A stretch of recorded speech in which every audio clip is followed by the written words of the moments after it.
बिस्मिल्लाहिर्रहमानिर्रहीम। Second year chemistry का chapter number 1 regarding classification of elements, उसकी exercise regarding to ALP syllabus हम solve करेंगे। इसमें सबसे पहले क्वेश्चन नंबर 5 आता है और क्वेश्चन नंबर 5 में ये लिखा हुआ है कि हमने एलिमेंट्स की जो डिफरेंट ब्लॉक्स में क्लासिफिकेशन की जाती है उससे हम एलिमेंट्स की केमिस्ट्री को समझने में कैसे मदद मिलती है। तो एलिमेंट्स की क्लासिफिकेशन जो है ब्लॉक्स के अंदर 4 ब्लॉक हैं पीरियोडिक टेबल के अंदर S, P, D और F, और इसकी बुनियादी वजह है कि उनके वैलेंस इलेक्ट्रॉन जिस ऑर्बिटल में पाए जाते हैं वो एलिमेंट उसी ब्लॉक से बिलोंग करता है। मिसाल के तौर पे किसी एलिमेंट के वैलेंस इलेक्ट्रॉन आखिरी इलेक्ट्रॉन S ऑर्बिटल में है तो हम उस एलिमेंट को S ब्लॉक एलिमेंट के अंदर तस्वर करेंगे। इसी तरह किसी एलिमेंट के आखिरी इलेक्ट्रॉन P ऑर्बिटल में जा रहे हैं तो वो तमाम एलिमेंट्स P ब्लॉक एलिमेंट्स कहलाए जाएंगे। इसी तरह जिनके D में आखिरी होंगे और जिनके F में होंगे उनको हम D और F ब्लॉक एलिमेंट्स कहते हैं। अब इस ब्लॉक में क्लासिफिकेशन से हमें उनकी केमिस्ट्री समझने में कैसे मदद मिलती है। तो उसकी वजह यह है कि जो एलिमेंट S ऑर्बिटल में है जिसके वैलेंस शेल के इलेक्ट्रॉन है तो वो एलिमेंट S ऑर्बिटल में आपको के 2 इलेक्ट्रॉन पाए जाते हैं मैक्सिमम। तो अब या तो एक इलेक्ट्रॉन होगा उसके वैलेंस शेल में या 2 इलेक्ट्रॉन होंगे। अब अगर एक इलेक्ट्रॉन होगा तो वो 1 बॉन्ड बनाएगा और इसी तरह 2 इलेक्ट्रॉन होंगे तो 2 बॉन्ड बनाएगा। इसी तरह से जिनके P ऑर्बिटल में इलेक्ट्रॉन होते हैं, P ऑर्बिटल में हमारे पास Px, Py, Pz होते हैं, तो P ऑर्बिटल में इलेक्ट्रॉन पाए जाने की वजह से हम ये बता सकते हैं कि इस एलिमेंट की डिस्ट्रीब्यूशन जो है वो इलेक्ट्रॉनिक डिस्ट्रीब्यूशन किस तरह से होगी। और फिर हम ये भी बता सकते हैं कि ये एलिमेंट कितने बॉन्ड बनाएगा, उन बॉन्ड की नेचर क्या होगी, कोवलेंट बॉन्ड होंगे या आयनिक बॉन्ड होंगे। और इसी तरह इसके साथ साथ हम उनकी आयनाइजेशन एनर्जी और इलेक्ट्रॉन एफिनिटी की वैल्यूज भी बता सकते हैं। तो ये ब्लॉक के अंदर क्लासिफिकेशन है। इसी तरह D ब्लॉक के हमें ये पता चलता है कि ये जितने भी एलिमेंट्स हैं जिनके D ऑर्बिटल में वैलेंस शेल के इलेक्ट्रॉन पाए जाते हैं ये ट्रांजिशन एलिमेंट्स इसीलिए कहलाते हैं क्योंकि इनकी प्रॉपर्टीज इन ट्रांजिशन होती है क्योंकि S and P ब्लॉक। इसी तरह F ब्लॉक एलिमेंट जो है ये वो होंगे जिनके आखिरी इलेक्ट्रॉन वैलेंस शेल के इलेक्ट्रॉन F ऑर्बिटल में पाए जाते हैं। तो ये जो है S block, P block, D block, F block के अंदर इनकी क्लासिफिकेशन से हम तमाम एलिमेंट्स की तमाम अनासर की केमिस्ट्री को समझने में मदद मिल सकती है। अब इसके बाद जो है क्वेश्चन नंबर 14 है एक्सरसाइज का question number 6, that is how do you justify the position of hydrogen in the periodic table. तो क्वेश्चन नंबर 6 जो है पोजीशन ऑफ हाइड्रोजन के बारे में वेरियस ग्रुप्स में। तो ये जो चैप्टर नंबर 1 का लास्ट टॉपिक है पोजीशन ऑफ हाइड्रोजन। तो अब ये बेसिकली एक लॉन्ग क्वेश्चन है जिसके अंदर आपको कहा जाएगा कि आप पोजीशन ऑफ हाइड्रोजन डिस्कस करें with respect to group first element या with respect to group fourth element या with respect to group seventh element. तो किसी एक ग्रुप के साथ आप उसकी कंपैरिजन करेंगे, points of similarities and points of dissimilarities लिख देंगे। तो ये जो है बेसिकली एक लॉन्ग क्वेश्चन है। इसी तरह इसके बाद जो क्वेश्चन नंबर 7 है, what the ionic radius of negative ion are larger than the size of their parent atom. तो ये क्वेश्चन नंबर 7 है आयनिक रेडियस के बारे में। आयनिक रेडियस होते हैं ये लार्जर होता है देन पेरेंट न्यूट्रल है। तो यहाँ पर बुनियादी तौर पर सवाल ये है कि आयनिक रेडियस में एनायनिक रेडियस होते हैं ये लार्जर होते हैं नेगेटिव आयन। तो ये बेसिकली मेंशन किया गया है आयनिक रेडियस ऑफ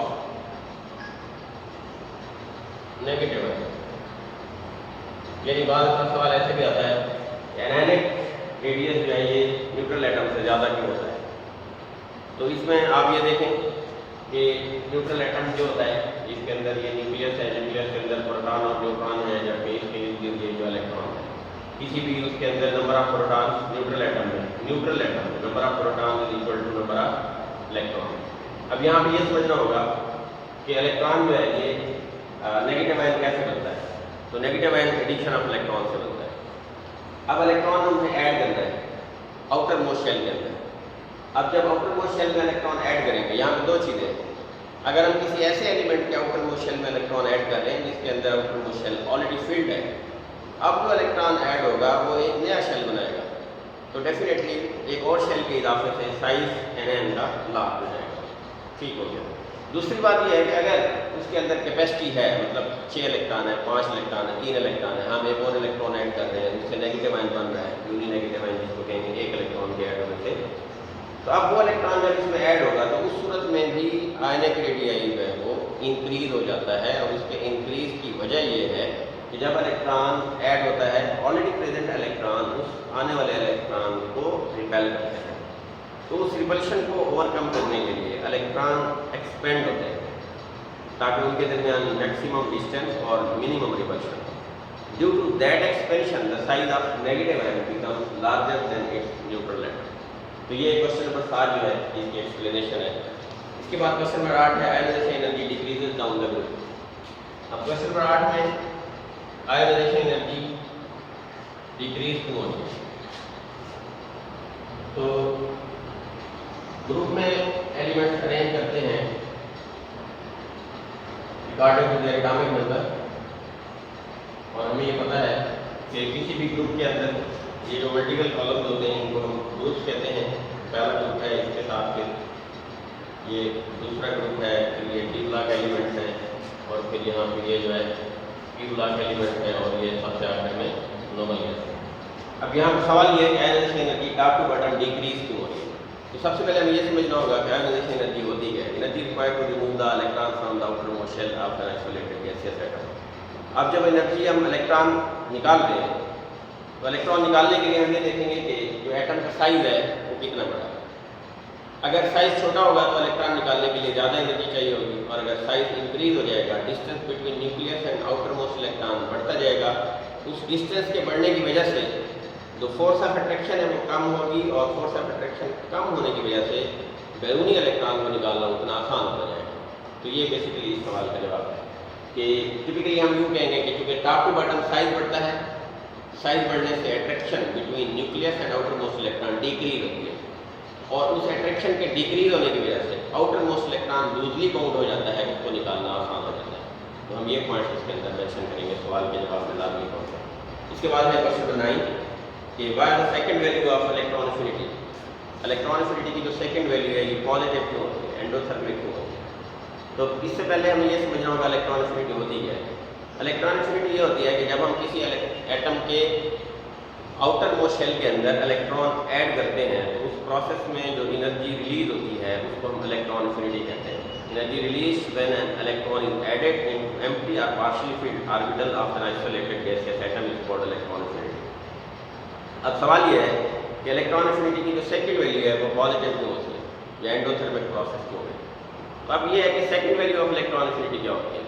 तो पहला इलेक्ट्रॉन ऐड जब होता है इसको हम कहते हैं फर्स्ट इलेक्ट्रॉन एफिनिटी, और उस एक इलेक्ट्रॉन के ऐड होने से उस एटम के ऊपर नेगेटिव चार्ज आ जाता है, और ये जो है इस प्रोसेस में जो एनर्जी रिलीज होती है उसको हम फर्स्ट इलेक्ट्रॉन एफिनिटी कहते हैं। अब एक इलेक्ट्रॉन ऐड होने के बाद ओवरऑल पूरे एटम के ऊपर नेगेटिव चार्ज आ जाता है, उसको हम यूनी नेगेटिव आयन कहते हैं। अब उस यूनी नेगेटिव आयन में हम जब दूसरा इलेक्ट्रॉन ऐड करेंगे तो डेफिनेटली हमें उस दूसरे इलेक्ट्रॉन को ऐड करने के लिए एनर्जी देनी पड़ेगी, और वो एनर्जी भी उस ऑर्बिटल से ज़्यादा देनी पड़ेगी ताकि वो इलेक्ट्रॉन उसमें पेनिट्रेट कर सके जा सके।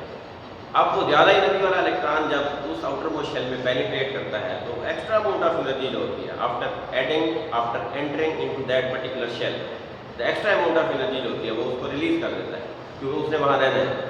तो इस सूरत में जो प्रोसेस होगा वो क्या हो जाता है, एंडोथर्मिक हो जाता है, और उसकी जो एनर्जी है वो हम कहते हैं कि पॉजिटिव साइन होता है। तो this is actually the reason why second electron affinity is greater than the first. उसके बाद है सवाल number 10 why metallic character increases down the group. तो मेटालिक कैरेक्टर का ताल्लुक बुनियादी तौर पे जो है आयोनाइजेशन एनर्जी के साथ है, या इसको हम आमतौर पर यूँ कहते हैं कि इलेक्ट्रॉन लूज करने की सलाहियत इतनी ज़्यादा होती है किसी भी एलिमेंट की, यानी कोई भी एलिमेंट इतनी आसानी से इलेक्ट्रॉन लूज करता है, हम कहते हैं उसका मेटालिक कैरेक्टर अच्छा है। तो अब यहाँ पे ये है कि टॉप टू बॉटम जो है हम कहते हैं साइज बढ़ता है। टॉप टू बॉटम साइज बढ़ने से जो हमारे पास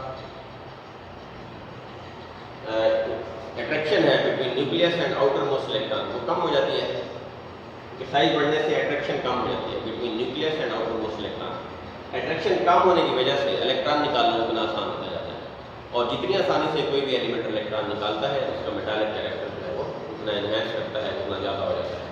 तो दैट्स व्हाई हम कहते हैं top to bottom metallic character increases from top to bottom. ये है सवाल नंबर 10। सवाल नंबर 11 है explain the variation in melting point along the short period.